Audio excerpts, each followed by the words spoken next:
Alright everyone, I know that it's Peter Strzok, but it's got a Z in it because his mom didn't like him enough, so it's Strzok to me.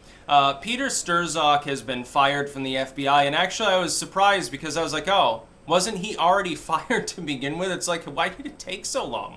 And apparently the board there at the FBI didn't even recommend that. They're like, well, put him on like paid leave, you know, basically probationary period and stuff. Give him a slap on the wrist, and you know the FBI's like, no, we're gonna have to let him go. I think they did this to save face because they're realizing the investigation into the Clinton email server and the Mueller probe and everything else tied together with it is a bungled up mess. That is that the Mueller probe at this point is basically, the prosecution I believe is resting on Manafort now, so he's got to provide his defense. As far as I know, they never presented any evidence. If I were on the jury, I'm not sure that the evidence would be there for money laundering. I'm not sure they even really touched on the concept of what is it, treason and things like that, giving aid and comfort to America's enemies sort of stuff. I think I would just want him to get time served for obstruction and witness tampering. Like, where's even the money laundering? It's like it seems to have been an afterthought to the prosecution that fixated on Manafort's taxes. And think of it, this is the most high-profile and most obviously guilty individual that the Mueller probe has managed to dig up. And it was based on political materials that people like Strzok and Lisa Page and all these others were flinging around while texting one another about how wonderfully political the whole process was in regards to the Clinton email investigation. They'll go, don't worry, Trump won't win. Lisa Page directly countermanded everything that Strzok said. He came out in front of Congress under oath, sworn to tell the truth, and said, oh, no, that was hyperbolic. It doesn't mean what it actually says. We were just it was workplace banter. I mean, we would never actually do anything wrong. And he does his smug face there because he knows he's not going to get, like, criminally charged for it. There's no way to criminally charge him for it because even though it's obvious that the law was broken, they can't prove that he broke the law. That's why he was being smug. It's why he was basically sitting there bad-mouthing Congress the entire time. He knows he's going to get away with it. He's shielded by the deep state. But Lisa Page, very, very helpfully, I guess he didn't perform well enough in bed.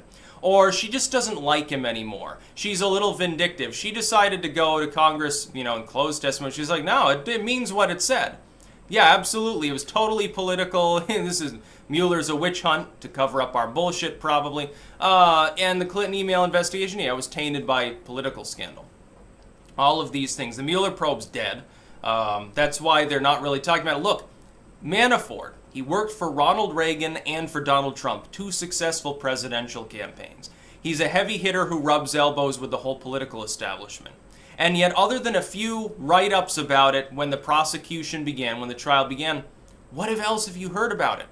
Yesterday you hear, oh, prosecution rests. A little bit of a side B-page news story. That's all you got. Why do you think they're not talking about it anymore? People have lost interest. It's obvious the probe will go nowhere. The Krasensteins, which, by the way, are apparently raising money for Strzok here, or at least sharing around his shitty GoFundMe where he wants 150 grand for the hashtag resist stuff. It's like he's going to laugh all the way to the bank. Yeah, he'll get the money. Absolutely. It's probably already been raised by now. I think it was at 40K within a couple hours of being posted, and that was before people even knew it was necessarily really for him. Yeah, he's going to make out like a bandit. He'll do a tell-all. He's going to be like James Comey. By the way, I wish him well in doing so. Like, you broke the law, and you stabbed our country in the back, and then you badmouth Congress, although I don't blame you for that. But yeah, he's going to get a lot of money. He's not going to face any further repercussions. Dude will get off scot-free. Who cares? Not 100% sure if he still has security clearance. Now, my hope is, of course, he wouldn't, but unfortunately, it seems to be standard procedure for people, even if they get fired from the intel community, they can access anything top secret for as long as they live or some stupid shit.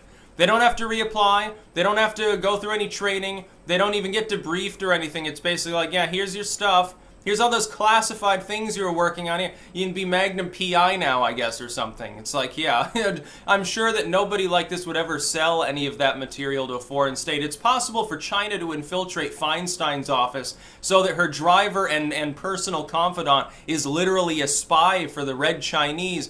That's sensible, but nobody from within could ever have infiltrated the FBI because we're so perfect, it's impossible.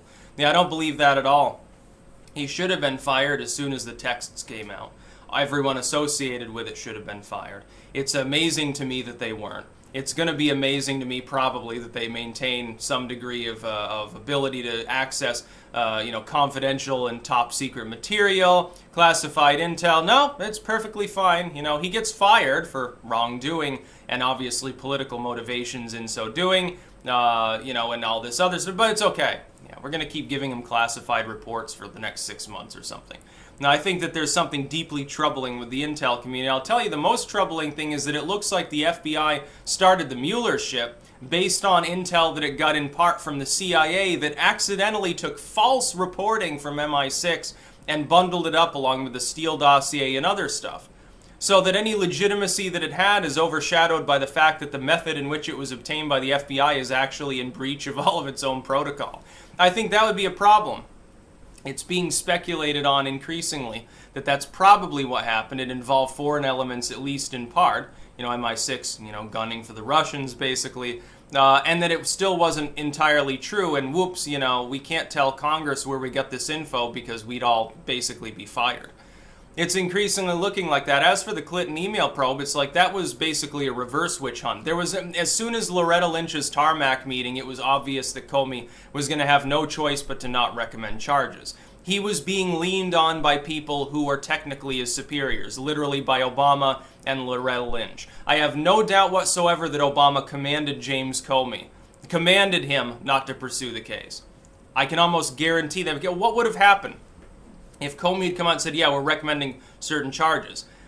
Loretta Lynch, the subjugate of Obama himself, then has to make a very unkind decision. Either ignore him and look totally partisan, or start an actual honest-to-goodness investigation while the American people recognize that the law was broken. Because the law was broken. Comey just literally threw away all FBI protocol and said, well, someone broke the law, feloniously, endangering national secrets. But it doesn't matter because no sane prosecutor would think they'll ever actually get Clinton into a jail cell, so I'm not going to bother. I'm not touching this. Why do you think he made that decision? As soon as the Loretta Lynch tarmac meeting, it was obvious what the decision would be. It was like a 99% chance they would let her off. Now, and Strzok, I believe he and Lisa Page, they were on the Clinton email investigation, not like the Mueller probe stuff. But it's all partisan. It's a partisan hack job either way. He should have been fired to begin with. It's concerning that the intel agencies have been infiltrated by people who put politics ahead of the public good. Not that there was any illusion that that would occasionally happen anyway. It's like this idea of the staunch, very dour-looking FBI agent. It looks like fucking Nick Valentine sits in the alley eating his Chinese food and looking at the bad guys and making sure that they don't attack Town Hall or something. That's sort of a mythological thing that happens with like the G-men in the Prohibition era, stuff like that. It's propaganda. It's sort of like, yeah, see, I'm going to stop these evildoers. That's all propaganda. That's never actually the way that it worked. It was always just big government. It was always authoritarianism, and there was always at least the risk that there would be a political streak within any agency. It's no different for any other agency. It's just like the EPA, the IRS, or any of these others. It's just that they work with law enforcement, so a lot of people think about the thin blue line and shit like that. Well, they're not your local law enforcement. They are a government bureau that has largely forsaken its job, at least in the case of the Clinton email investigation. She was guilty. Comey alluded to the fact that she was guilty. He never said she wasn't. He simply said it wouldn't be a proper case because there's no possibility of actually prosecuting Hillary Clinton. Because it was an active presidential campaign and because she's fucking Hillary Clinton. So the FBI decided to take the easy route, even though it wasn't the right one. That's about all. Peace out.